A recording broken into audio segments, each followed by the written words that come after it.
이 국장님, 이재명 민주당 대표가 아주 직접적으로 관련된 사람이 권순일 전 대법관 아닙니까? 네. 이 사람은 뭐 50억 클럽 거기에도 관련이 되어 있습니다만은 재판 거래 네. 이게 지금 가장 큰 의혹을 받는 것이고 그렇습니다. 문재인 정권 때도 이 문제에 대해서는 수사조차도 착수를 못한 거 아닙니까? 네. 그런데 지금 검찰이 31일 날 권순일 전 대법관을 피의자 신분으로 소환 조사를 했죠. 네네, 그렇습니다. 피의자. 비공개로 해서 소환을 조사를 했고요. 지금 3월 21일 날 압수수색을 했습니다. 네. 압수수색한 지 4개월 만에 소환을 했다라는 거고요. 3월 21일 날 압수수색하는 건 2년 6개월 만에, 그러니까 이 대장동이 불거지고 2년 6개월 만에 마침내 이제 압수수색을 한 겁니다. 그건 이 수사가 본격적으로 어느 궤도에 이제 올랐다는 뜻이고, 4개월 동안 그 압수수색물과 그 다음에 또 온갖 그 증거들을 모은 다음에 4개월 만에 이제 본격적으로 소환을 했다. 이 소환이라는 건 아시다시피 이제 기소를 하기 위한 마지막 단계라고 할 수가 있겠죠. 그러면 뭘 조사를 했습니까? 지금 한 12시간인가 이렇게 조사를 한 것 같은데, 하나는 변호사법 위반 혐의고, 이와 관련해서 또 하나는 재판거래 의혹. 이 부분까지 조사가 들어갔을까요? 재판거래 의혹까지 분명히 들어갔을 겁니다. 왜냐하면 처음에 압수수색할 때는 재판거래와 관련된 혐의를 넣지 않았어요. 그러니까 확실한 어떤 증거가, 그러니까 소명이 아직은 안 됐다라고 판단을 했고, 이제 좀 쉬운 변호사 등록을 하지 않고도 하지 않은 상태에서 화천대유의 고문으로 변호와 1억 관련된 5천만 원 받은 1억 5천만 원을 받으면서 변호사로서의 그런 조언을 해줬다라는 혐의, 이건 다 드러나 있기 때문에 네. 압수수색 영장에 기재를 했고, 하지만 압수수색이 끝난 다음에 이제 소환을 하고 수사에 본격적으로 들어간 상황에서는 당연히 질문에 재판거래 의혹이 들어갈 수밖에 없겠고, 그게 중심이지 뭐 사실 변호사법 위반은 경미하고, 변호사법 위반 자체는 경미한 거지만 거기서 지금 1억 5천만 원 월 1,500씩 받은 거 아닙니까? 네네. 이게 50억 클럽에 들어가 있는 것이고, 그렇죠. 권순일을 왜 김만배가 50억 클럽에 넣어줬겠습니까? 그렇습니다. 권순일이 대법관 시절에 8번이나 비타 500 들고 찾아갔는데 기자를 대법관이 만나줍니까? 네. 변호사도 만나지 않고 그런 예가 없었지 않습니까? 그렇죠. 그 비타 500 박스 속에 뭐가 들어있는지도 모르는데 어쨌든 비타 500을 잘 나눠 먹었다는 소문은 많지 않습니까? 네. 그리고 나서 이재명이 선거법 무죄 취지로 각하돼가지고 이재명이가 경기도지사 거기서 살아난 것이고, 그래서 지금까지 온 것 아닙니까? 대선 후보되고 제1야당 대표까지 된 거기 때문에 이게 사실은 변호사법 위반이지만 그 배우는 결국은 아니 김만배가 왜 그 사람을 그렇게 화천대유에 불러왔겠어요? 월 뭐 1,500씩인가 주었다고 하지만 그 뒤에 무슨 또 뒷거래가 있는지 알 수도 없는 것이고. 그렇지요. 계약서를 보면 계약서를 그때 특종한 한국경제신문이 있습니다. 보니까 계약서에는 2020년부터 2021년까지 1년 동안 2억 4천만 원을 받는 것으로 돼 있더라고요, 명의가. 네. 그러니까 지금까지 그러니까 받을 돈이 꽤 컸다는 거고, 말씀하셨듯이 대법원의 그 선거법 위반이 5대 5였어요. 그런데 권순일이 무죄 함으로써 당시에 대법원장이 다수 의견적으로 김명수가 그렇게 들어가고 한 편 더 들어가고 해서 7대 5가 돼서 결정적으로 이 무죄 선고가 났는데, 더 재밌는 상황이 하나 더 있습니다. 이 남욱이 지인에게 그 판결 나는 상황 있지 않습니까? 그걸 텔레비전으로 보면서 지인한테 이렇게 얘기했다는 거예요. 판결이 나기 직전에 야, 내가 저기 유동규한테 들었는데, 동규 형한테 들었는데, 동규가 김만배한테 이렇게 얘기를 들었다고 하더라. 7대 5로 무죄가 난다. 라고 얘기를 들었다고 하더라. 라고 했는데, 바로 그게 7대 5로 결정이 됐다는 거예요. 이건 지인이 검찰에서 진술한 겁니다. 그러니까 유동규와 김만배가 이미 7대 5라는 걸 알고 있었다는 거죠. 그렇죠. 짜고 그렇게 나왔다고 추측을 해도 뭐 무리는 아닌데, 사실 검찰이 이게 수사가 쉽지는 않을 겁니다. 권순일에 대한 영장을 청구를 했는데 지난 정권 때는 이 법원에서 계속 기각을 한 거 아닙니까? 예, 예. 뇌물 뭐 실패를 이런 걸로 들어가니까 감싸기를 한 것이죠. 제 식구 감싸기를.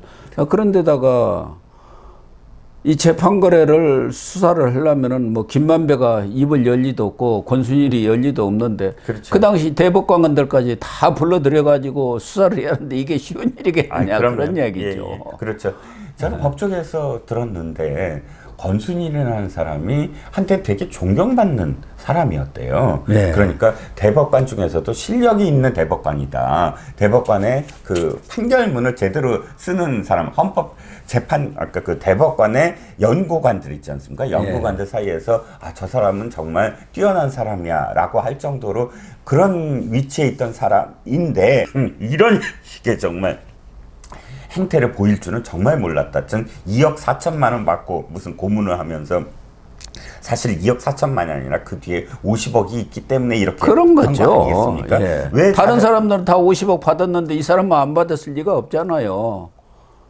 왜 그러냐면 대법관 출신이 전화 한 통화로 몇십억 하는 세상입니다. 그럼. 2억 4천만 원으로 무슨 고문을 한다? 상상도 할 수 없는 거고요. 그러니까 외관상에 그냥 검업이라고 하지 않습니까? 검업이자로 그렇게 주고 실질적인 돈은 이렇게 따로 준 것이죠. 그걸 뭐 그냥 수사만 하면 밝혀지게 그렇죠. 돈을 줄 리는 없지 않습니까? 정말 은밀하게 줘서 아, 쥐도 돼도 모르게 줬겠다고 봐야 하고 이 권순일이라는 사람은 2022년에도 그 변호사 등록을 하는데 대한변협까지 나서가지고 지금 여론이 이러는데 안 했으면 좋겠다고 했는데도 끝내 등록을 했고 지금 변호사를 개업해갖고 대법원 사건 이런 것도 수주를 받아가지고 욕을 먹고 있는 사람 아닙니까? 최근에 제가 또 기사 봤는데 대형 로펌으로 또 갔다고 얘기해요. 자기가 또 이렇게 얘기해요. 50억 클럽 말도 안 된다. 내가 화천대유에 고문으로 간 건 사회 봉사를 하려고 했다. 사회 봉사를 생각해서 고문으로 수락을 한 건데 내가 지금까지 쌓아온 명예가 이렇게 한순간에 무너지는 것이 안타깝다. 사회 봉사 차원이었다는 겁니다. 그 당시 언론 보도라든가 여러 관직들이 나온 게 권순일이가 어디 성균관대인가 어디에 석좌 교수로 이름을 올려놓고 그렇죠. 이 사람이야 연금만 해도 수백만 원 아닙니까? 한 그럼요. 6, 700만 원 될 거예요. 네. 그런데 그것도 부족하니까 이제 검화빚으로 준 거고 50억은 따르고 결국은 이재명이가 대통령 되면은 대법원장 맡아놓은 거다 이런 소문이 났지 않습니까? 그렇죠. 그러려면은 큰 대형 로펌 같은 건데 가지를 않고 대법원장을 노리는 사람들은 어디 석작에서 이런 것만 걸어놔요. 대개 보면은. 예. 그래야 나중에 인사청문회라든가 이런 데서 말이 없거든. 저 사람은 깔끔하게 깨끗하게 석자 교수만 하면서 후학들을 가르쳤다. 이런 소리 들으려고 아마 어디 석자 교수 결혼났을 거예요. 그렇습니다. 네. 그런 사람 아니었습니까? 제가 예를 한 가지만 잠깐만 들어드리겠습니다. 독일에 히틀러 있지 않습니까? 히틀러가 사실 젊었었던 시절에 그 쿠데타를 한 번 합니다. 예. 그게 미넨호프 사건인데요. 미넨에서 그 쿠데타에 주도를 했는데 하루 만에 실패합니다. 그 다음날. 그런데 어떻게 되냐면 그 당시에 그 지방법원, 미넨 지방법원 법원장이 저기 아주 약한 형을 때려줘요. 그래서 얼마 안 있다가 나옵니다. 나중에 히틀러가 정권 잡은 다음에 어떻게 했는지 아십니까? 그 사람을 대법원장으로 만들어줘요. 다 그런 배경들이 있죠. 네. 그 비슷한 거예요. 네.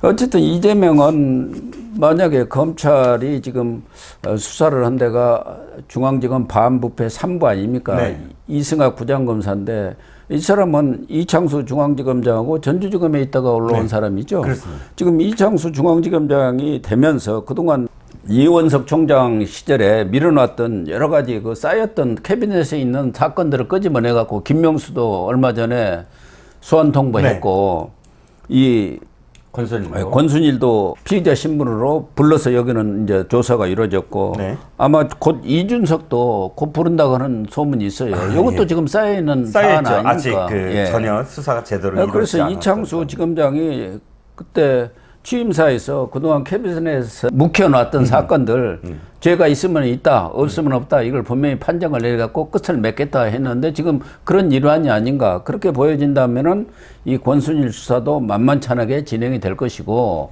그렇게 되면 이재명으로서는 지금 오슬오슬 찬바람이 불 가능성이 높지 않느냐 가을 되면서 그런 생각이 듭니다. 맞습니다. 곽상도 박영수는 지금 구속 기소를 했는데 권순일이 가장 큰 문제였고요. 재판 거래이기 때문에. 그 다음에 홍성근 그 머니투데이 사장 지금 소환했고요.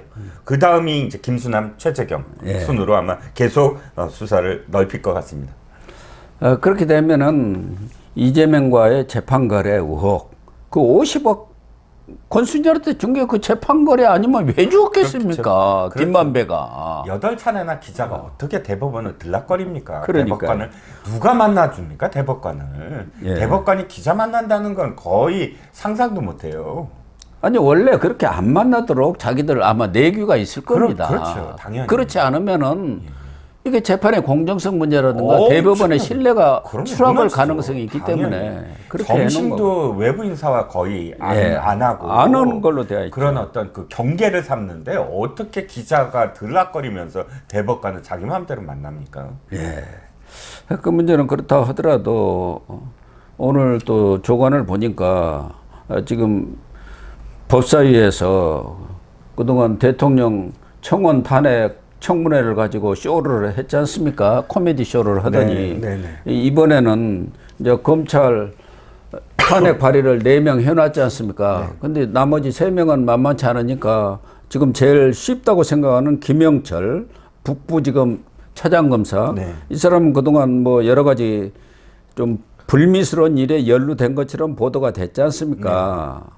이른바 최순실 국정문단 사건에 최순실의 조카인 장시호, 장시호하고 무슨 관계가 있었던 것처럼 이렇게 보도가 되고 또 돈봉투 수사, 거기다가 도이치모터스 수사 이런 것들을 했기 때문에 김건희 여사라든가 또 이원석 검찰총장까지 증인으로 불러드리겠다 해가지고 좀 여론전을 펴기가 좀 쉬우니까 먼저 이렇게 선택을 한 것 같은데 그래서 8월 14일 날 지금 청문회를 하겠다는 거죠.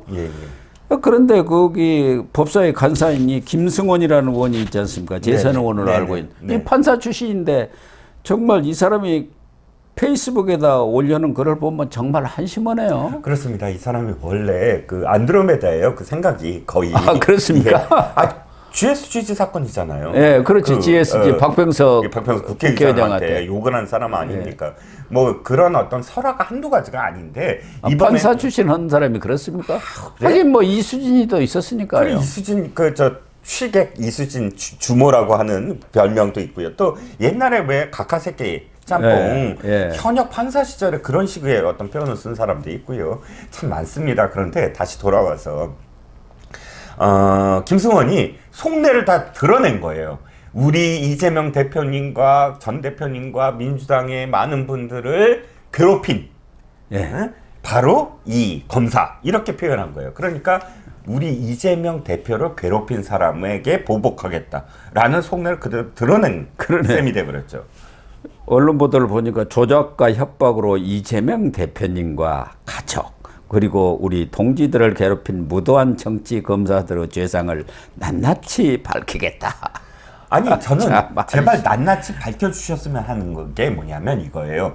장시호 관련돼서 이거잖아요. 장시호와 연분이 나서 장시호에게 강요를 했다. 증언을. 어떤 증언을 강요를 했느냐. 제3자 뇌물이 맞다라고. 그러니까 이재용 삼성 회장의 말 부분이라든지 이런 부분들을 전부 다 이재용 회장한테 불리하게 그리고 박근혜 대통령한테 불리하게 증언을 짜맞췄다라는 거거든요.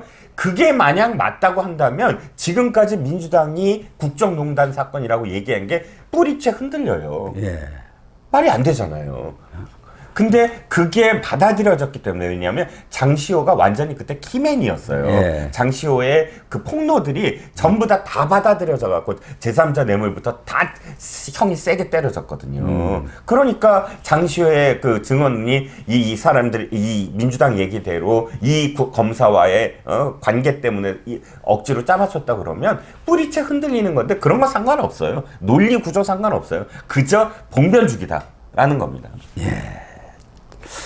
그러나 이 청문회가 열리면은 뭐 김영철 차장 검사는 아마 증인으로 나오지 않을 수 없을 것 같은데 뭐 김건희 여사나 이원석 총장 뭐 이런 사람들은 어쩔지 모르겠습니다만 나올 리는 없을 것 같고 그러나 북부지청 차장 검사까지 하는 사람이 나와서 아마 세게 들이받으면은 오히려 또 망신으로 끝나는 청문회가 되지 않을까 하는 생각은 드네요. 또 다른 이모 사건, 3M 사건이 또 나오지 않을까요? 왜냐하면 결국은 이재명 망신이죠. 그럼요. 그래 봤자 이렇게 탄핵 해갖고 대통령 탄핵까지 몰고 가겠다, 판을 자꾸 키우겠다는 게 이재명 생각 아니겠습니까? 민주당은 생각이고요. 문제는 그게 다 드러나 있다는 거예요. 속셈이 다 그러니까 보이니까. 국민들에게 그게 쌓여서 정말 어필할 수 있는 그런 드라마가 돼야 되는데 아시다시피 드라마가 처음부터 끝까지 이렇게 그 굴곡도 없이 탄핵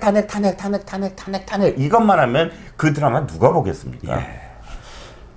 또 하나 뭐 민주당 이재명하고는 관련이 없습니다만은 조국 혁신당의 대변인으로 있는 이규현이라는 검사. 네. 이 사람은 진즉 저는 그만둔 줄 알았더니 국가에서 월급을 받으면서 조국 혁신당 대변인을 한다고 어디 조간에 그냥 크게 나서 뭐 이런 경우가 다 있나 하는 생각이 제도상의 미비가 있더라고요. 황운하랑 똑같은 케이스로 예. 일단 사의를 표명을 하고 사표를 내면 그 즉시 어쨌든 뭐 정치 활동을 하는 것에 대해서 제약이 없다라고 황운하 때 법적 해석이 이루어졌기 때문에 이 사람도 그렇게 됐다라는 식으로 해서 지금 이게 조국 혁신당 대변인도 꽤 됐어요. 참. 그런데 저는 이게 말이 안 되는 게 검찰청이 이거를 그대로 그냥 놔뒀다라는 게 말이 안 된다고 생각을 합니다. 아무리 그때 황운하가 때 그 법적 그런 해석이 있었다고 하더라도 이것을 어떻게 검찰이 그냥 놔둡니까? 월급 줘가면서. 그리고 그거 뭐 질병 휴관가를 또 1년이나 연기시켜주고 네네. 월급을 그대로 꼬박꼬박 줬다는데 다 검찰이 받아갔다는 거예요.